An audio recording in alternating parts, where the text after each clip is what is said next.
ایک دفعہ دروشی پڑھ لیجیے. اللہم صلی علی محمد وعلی آل محمد کما صلیت علی ابراہیم وعلی آل ابراہیم انک حمید مجید. اللہم بارک علی محمد وعلی آل محمد کما بارکت علی ابراہیم وعلی آل ابراہیم انک حمید مجید. پوائنٹ نمبر 3 ہے تیسری اصطلاح سے ریلیٹڈ، اور وہ ہے رؤیا. عربی میں کہتے ہیں خواب کو رؤیا. اور اس میں بھی پرٹیکولر دیدار مصطفیٰ صلی اللہ علیہ وسلم کے بارے میں ایڈریس کروں گا. جو ایکسٹریم رویے پائے جاتے ہیں ہر طرف سے، درمیان کی راہ اس معاملے میں کیا ہے وہ میں انشاءاللہ بیان کروں گا. تو الہام کے بارے میں تو عقیدہ تھا کہ اللہ تبارک و تعالیٰ دل پر القاء کر دیتا ہے، کسی کو شرح صدر کر دیتا ہے. کشف کے بارے میں تھا کہ وہ نیند اور بیداری کے درمیان کی کوئی کیفیت ہوتی ہے.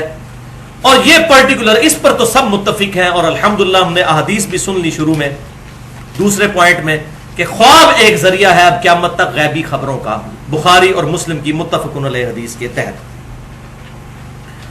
یہ نیند کی حالت میں ہوتی ہے اور خواب کے ایکسپیرینس سے ہر انسان گزرتا ہے. خواب اللہ تعالیٰ نے ایک ایسی چیز رکھی ہے جس کی وجہ سے اللہ تعالیٰ انسان کو یہ میسج دینا چاہتا ہے کہ جس طریقے سے انسان جب خواب دیکھتا ہے اور اٹھ جاتا ہے تو کہتا ہے کہ یہ جو زندگی میں نے گزاری خواب کی حالت میں یہ تو خواب تھا، اصل زندگی تو یہ ہے. بالکل اس طریقے سے ایک آخرت کی اصل زندگی آنے والی ہے جس کو اس زندگی کے ساتھ وہی نسبت ہے جو اس زندگی کو خواب کے ساتھ، کہ جب وہ قیامت کا دن آئے گا تو انسان کہے گا ہائے اصل زندگی تو یہ تھی.